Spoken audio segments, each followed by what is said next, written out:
Picture this. You're camping in a beautiful location. You're finally relaxing. Everything is just perfect. And then there's that smell.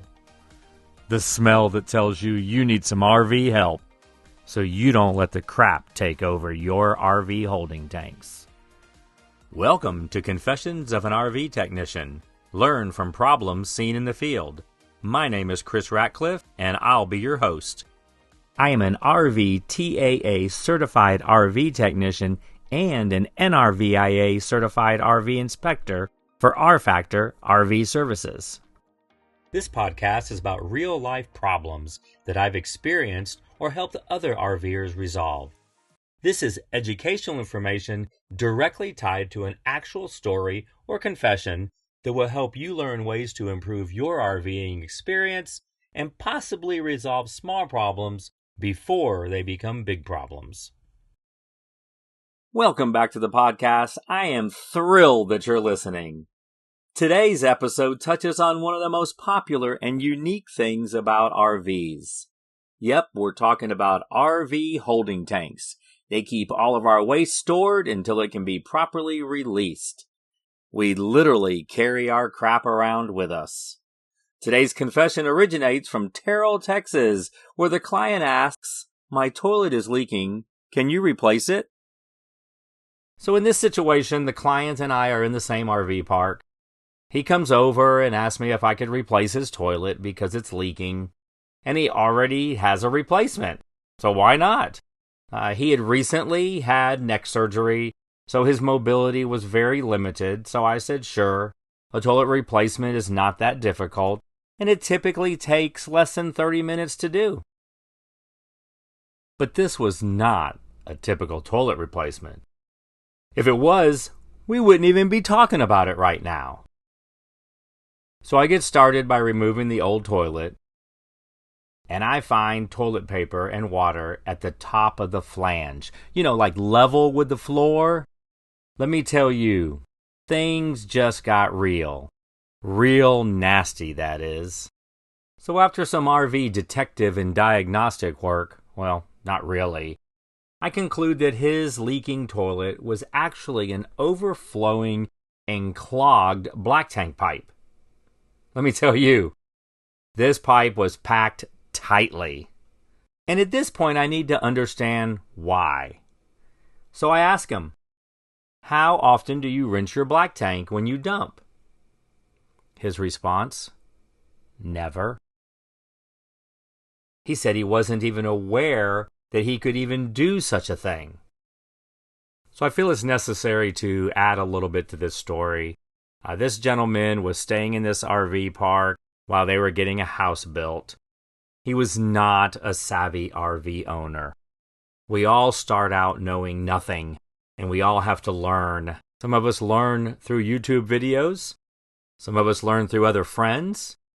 Sometimes we learn on Facebook. Other times we learn by listening to podcasts. So now that we understand why this happened, we can move forward and solve the problem and fix it, and we can educate. If you can hear my voice, you should understand that your RV has holding tanks. They can and should be rinsed after dumping. Yes, even if you don't have a dedicated sewer connection, you can still buy a holding tank rinser with a gate valve. You can find them on Amazon that allows you to put water back into your tank and rinse it. This is the best care for your tank. Dump and rinse. The more water that goes through your tank, the cleaner it is, the better everything will flow out. So now let's get back to our confession. We will talk more about the tank rinsing here in a little bit. So my routine toilet replacement has turned into a clogged sewer line, and now we need to do hydrojet tank cleaning. This problem was very likely preventable by routine holding tank maintenance and a periodic hydrojet tank cleaning.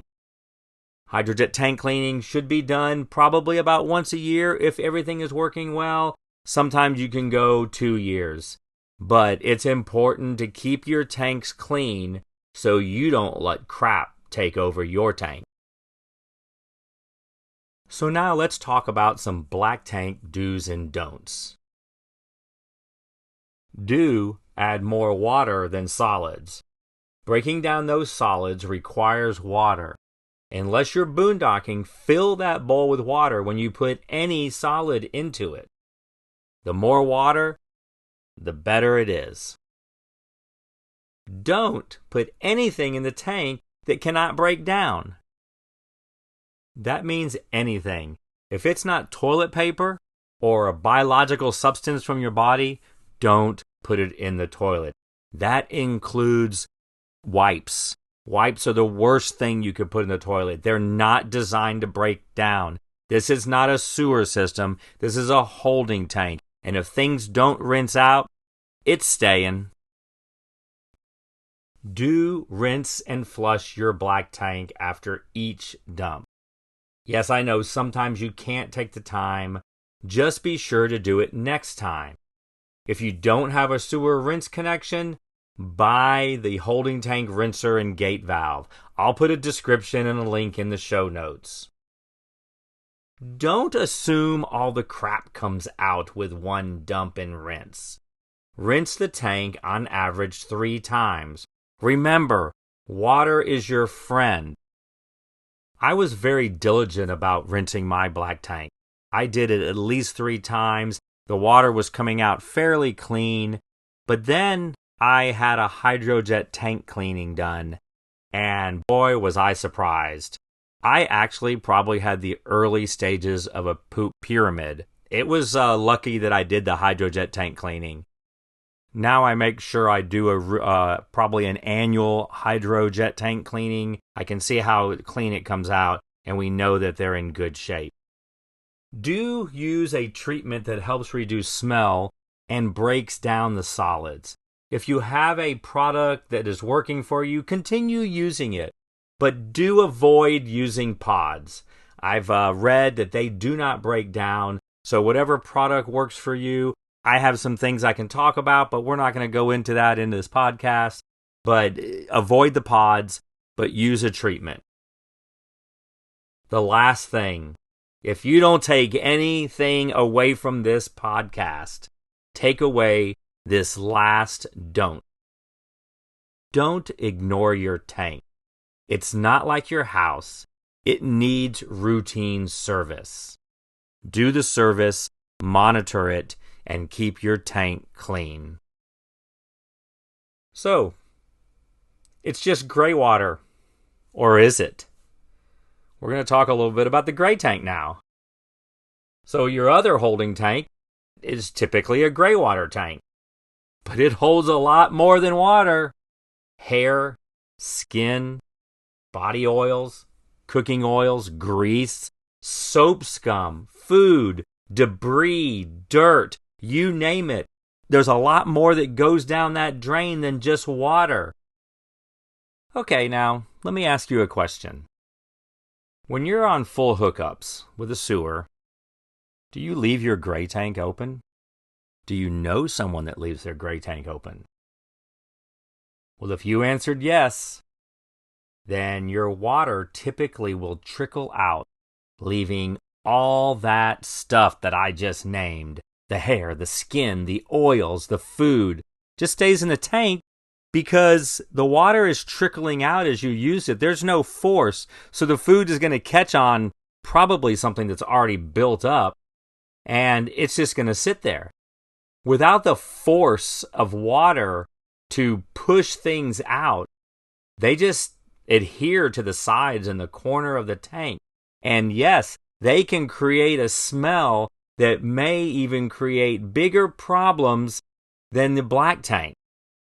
I have some RV friends that recently dealt with a clog, and they know they keep their gray tank closed, so sometimes things just happen, or maybe it was from a previous owner. If you never had your tanks cleaned, with a hydrojet tank cleaning, that you could be inheriting somebody else's problem. But their shower had such a buildup of hair. It was nasty. I saw the pictures. I'm not going to share them, but they were gross. It was a lot of hair, probably enough to fill somebody's head. So you have to be aware of these things, and you have to put a lot of water into the tank so it will push the debris out.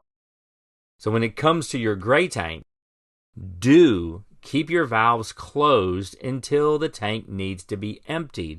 Ideally, 70 to 80% full is good. We need a lot of water in there that creates some velocity when you open that valve that is going to push out that debris, all those things that would just be hanging out.